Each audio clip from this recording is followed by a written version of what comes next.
Basic Proportionality Theorem, Theorem 6.1, Chapter 6, BPT or the Thales Theorem. The statement of BPT is, if a line is drawn parallel to one side of a triangle intersecting the other two sides in distinct points, then it divides the other two sides in the same ratio. अब हमें क्या given है? We are given a triangle ABC. अगर इस triangle ABC में हम एक line parallel draw करते हैं to any one of the sides, तो let us assume that we are drawing a line parallel to the side BC. BC के parallel हमने एक लाइन ड्रॉ की DE which intersects AB at D and AC at E. तो हमें ये show करना है, देखो क्वेश्चन के according, if a line is drawn parallel to one side of a triangle intersecting the other two sides at two distinct points, then it divides the other two sides in the same ratio. That means AD upon DB का जो ratio होगा, that will be the same as the ratio of AE upon EC. तो हमें जब भी theorem हम prove करते हैं तो first we have to write down what is given to us, what we have to prove, okay, before starting with the proof. ठीक है, तो हम लिखेंगे what is given to us.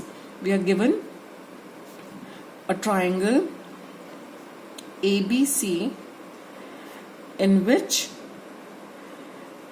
DE is parallel to BC.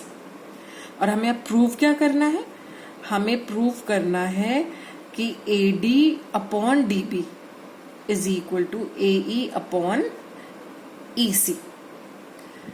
Now before we start with the proof, हमें कुछ construction करनी पड़ेगी. उस कंस्ट्रक्शन का पर्पस आप जब प्रूव करेंगे तो आपको पता चलेगा, है ना. हम क्या कंस्ट्रक्शन कर रहे हैं? We are drawing the altitude to the side AD in triangle ADE.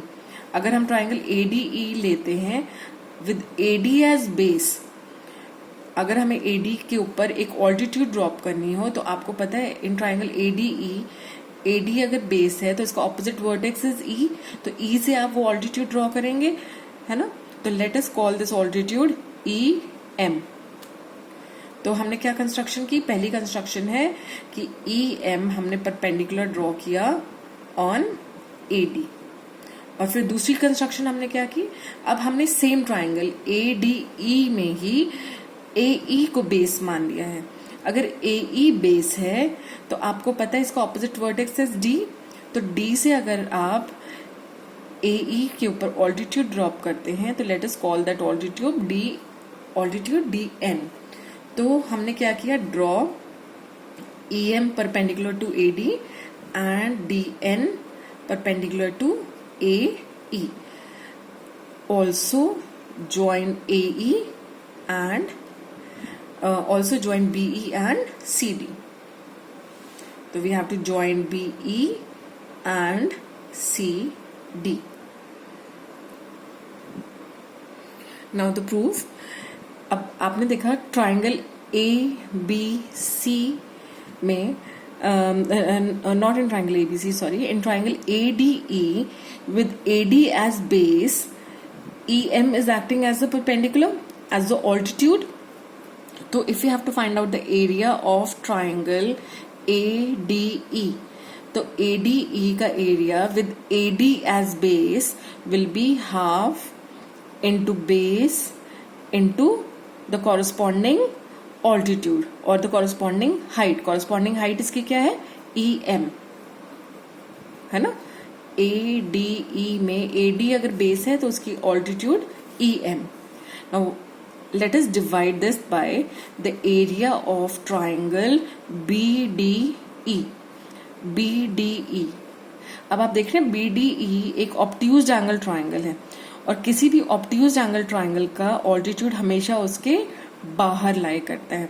अब क्योंकि BD is a part of AB और AD भी AB का ही पार्ट थे, तो E से जो ऑपोजिट वर्टेक्स है इस ट्राइंगल ADE में जो ऑल्टीट्यूड आप ड्रॉ करेंगे E से, that will be the same as the altitude that you draw on BD from E. Same vertex से आपने एक ही लाइन के ऊपर अगर ऑल्टीट्यूड ड्रॉ करना है तो एक ही तो बन पाएगी। ए बी के ऊपर आप ई से अगर ऑल्टीट्यूड ड्रॉ करेंगे तो कितनी ऑल्टीट्यूड्स ड्रॉ कर सकते हैं? ओनली वन, है ना। तो अब A D is the part of A B, similarly B D is also a part of A B. तो ए डी के ऊपर जो ऑल्टीट्यूड आएगी वही ऑल्टीट्यूड बी डी की भी होगी, है ना।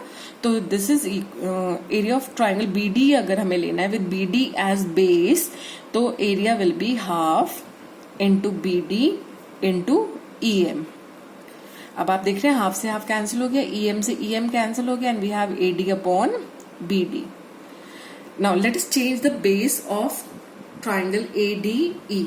अगर ए डी ई ट्राइंगल के बेस हम बदल के ए ई ले लेते हैं तो area of triangle a d e with a e as base that will be equal to half into base. Base अब क्या है? A e into the corresponding altitude. अगर ए ई बेस है तो उसका कॉरस्पॉन्डिंग ऑल्टीट्यूड क्या है? डी एन, है ना।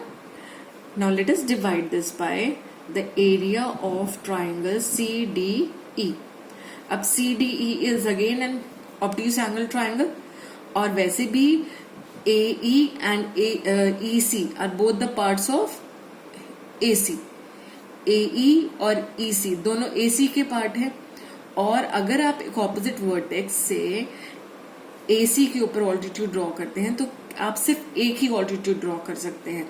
तो जो AE की ऑल्टीट्यूड होगी D से, वही ऑल्टीट्यूड CE की भी होगी, है ना।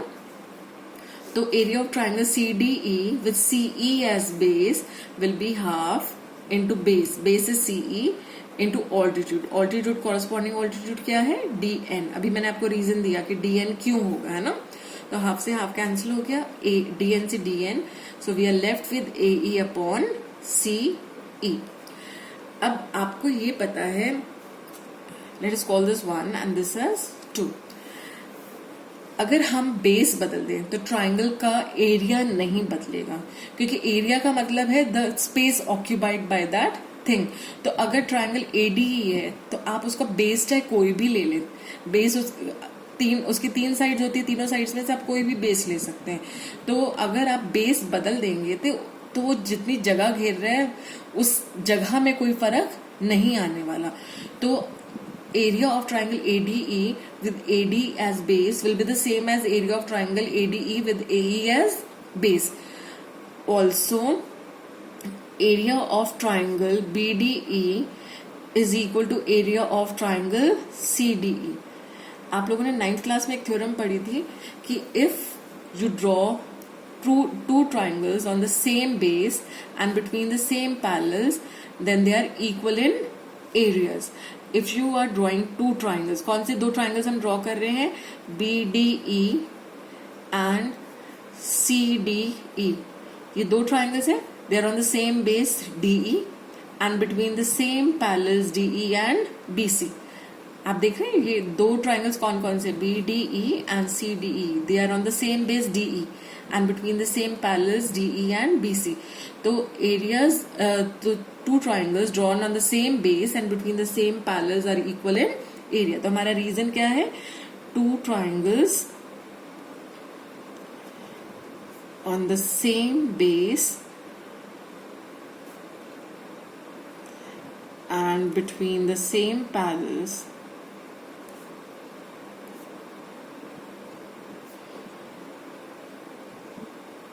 are equal in areas.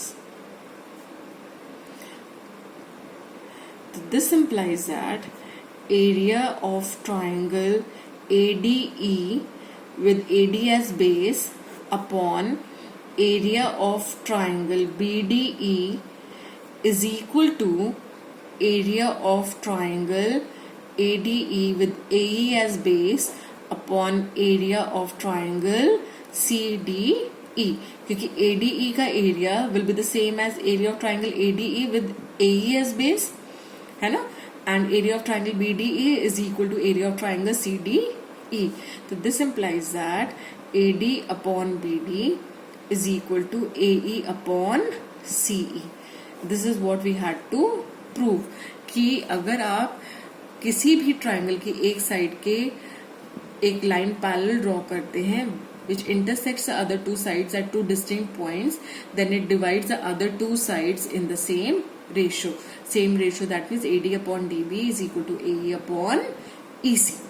आप देख रहे हैं, आप लोगों ने क्लास 9th में एक मिड पॉइंट थ्योरम की थी. Mid point theorem was a specific case of this Thales theorem. Mid point theorem की स्टेटमेंट क्या थी? Mid point theorem stated that if a line is drawn parallel from the mid point of one side of a triangle to the other, then it intersects the other side also at its mid point. है ना, यही था. तो अगर आप एक side के mid point से लाइन ड्रॉ कर रहे हैं parallel to the other side, then it intersects the third side at the mid point only. Same वही चीज हम यहाँ भी कर रहे हैं कि यहाँ पर मिड पॉइंट ना कहकर हम ये कह रहे हैं कि it will be divided in the same ratio. I hope this is clear. Thank you.